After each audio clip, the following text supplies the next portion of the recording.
வணக்கம் நண்பர்களே, அனைவருக்கும் இனி காலை வணக்கம். இன்றைக்கி நம்மளுடைய காலை உணவு பார்த்திங்கன்னா, முதல்ல வந்து ஆரஞ்சு பழம் வச்சுருக்கோம், சாத்துக்குடி பழம் வச்சுருக்கிறோம். சாத்துக்குடி வந்து பெரும்பாலும் காலையில் சாப்பிட்றதுனா உரிச்சு சாப்பிட்றது கொஞ்சம் சோம்பேறித்தனங்கிறனால, ஆனால் இன்றைக்கி வந்து வச்சுருக்கோம். அடுத்து வந்து இது மிளகு தக்காளி கீரை, கொஞ்சம் பருப்பு போட்டு வச்சுருக்கோம், பொரியல் தான்.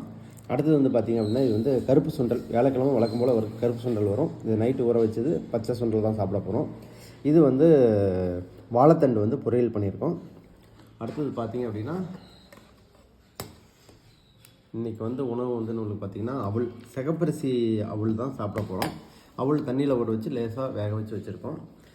இந்த அவலை பற்றி நம்ம ஏற்கனவே பேசியிருக்கோம். இது வந்து நார்ச்சத்து அதிகமாக இருக்கிறது. நம்ம அரிசிலேயோ கோதுமையிலேயோ பார்த்திங்கன்னா நார்ச்சத்து கம்மியாக இருக்கும். இந்த அவலில் வந்து நார்ச்சத்து அதிகமாக இருக்கும். அதை தவிர நிறையா நுண்சத்துக்கள்லாம் உங்களுக்கு இதில் கிடைக்கும். ஏன்னா இது வந்து உமி நீக்காமல் பண்ணுற அவலுங்கிறனால உங்களுக்கு வந்து அதில் நுண்சத்துக்கள் கிடைக்கும். அரிசிலேயும் கோதுமையிலையும் அந்த உமி நீக்கிடுவாங்க.